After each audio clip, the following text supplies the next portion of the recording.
ಕಾವೇರಿ ಕನ್ನಡಿಗರ ಆಸ್ತಿ. ಅನ್ನ ಕೊಡ್ತಾ ಇರೋನು ಅವನಿಗೆ ಮೋಸ ಆಗ್ತಾ ಇದೆ. ಕನ್ನಡ ತಾಯಿ ನಮ್ಮವಳು, ನಮ್ಮ ತಾಯಿನ ನಮ್ಮ ತಾಯಿನ ಬೇರೆಯವ್ರ ಮನೆ ಕಳ್ಸೋದ್ರಲ್ಲಿ ಏನ್ ಅರ್ಥ ಅದೇ ಹೇಳಿ? ಸರ್ಕಾರದವರು ನಡ್ಕೋತಾ ಇರೋ ರೀತಿನೇ ಸರಿಯಾಗಿಲ್ಲ. ಮನುಷ್ಯಂಗೆ ಕನಿಷ್ಠ ಅವಶ್ಯಕತೆಗಳು ಅಂತ ಏನು, ಆಹಾರ, ಬಟ್ಟೆ, ವಸತಿ, ಅದರಲ್ಲಿ ನೀರು ಒಂದು. ಇದು ಒಂದು ನೈಸರ್ಗಿಕ ಸಂಪನ್ಮೂಲ. ಅಂದರೆ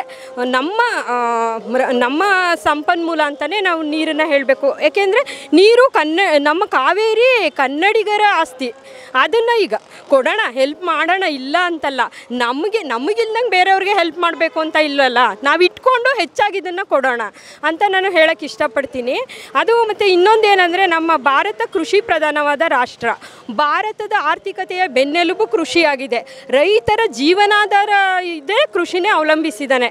ಅಂಥದ್ರಲ್ಲಿ ಅವನಿಗೆ ತುಂಬ ನಮ್ಮ ದೇಶಕ್ಕೆ ಅನ್ನದಾತ, ಅನ್ನ ಕೊಡ್ತಾ ಇರೋನು ಅವನಿಗೆ ಮೋಸ ಆಗ್ತಾ ಇದೆ.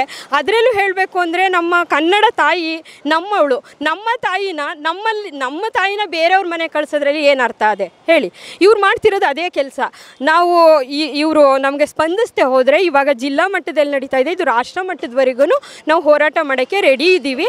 ನಾನು ಈ ಟೈಮಲ್ಲಿ ಕೇಳ್ಕೊಳ್ಳೋದೇನೆಂದರೆ, ನಮ್ಮ ಜೊತೆ ಪ್ರತಿಯೊಬ್ಬರು ಕಾವೇರಿಗಾಗಿ ಕೈಗೂಡಿಸ್ಬೇಕು ಅಂತ ಕೇಳ್ಕೊತೀನಿ. ನಾನು ಸರ್ಕಾರದವರು ನಡ್ಕೋತಾ ಇರೋ ರೀತಿನೇ ಸರಿಯಾಗಿಲ್ಲ. ಯಾಕೆ ಅಂದರೆ, ಕಾವೇರಿ ನೀರು ಪ್ರತಿಯೊಬ್ಬರಿಗೂ ಬೇಕಾಗಿರೋ ನೀರು, ರೈತರಿಗೆ ಮಾತ್ರ ಅಲ್ಲ, ಪ್ರತಿಯೊಂದು ಮನೆಗೂ ಬೇಕು. ಹನಿ ಹನಿ ನೀರು ಬೇಕು. ಯಾಕೆಂದರೆ ಕಾಂಗ್ರೆಸ್ ಸರ್ಕಾರ ಇದನ್ನು ಗಣನೆಗೆ ತಗೊಂಡು ನಮ್ಮ ಮುಖ್ಯಮಂತ್ರಿಗಳು ಇದಕ್ಕೆ ಒಂದು ನಿರ್ಧಾರ ಕೊಡಿಸಲೇಬೇಕು. ಸೆಂಟ್ರಲ್ ಗೌರ್ಮೆಂಟ್ ಅವರು ಒಂದು ನಿರ್ಧಾರ ಕೊಡಿಸಲೇಬೇಕು.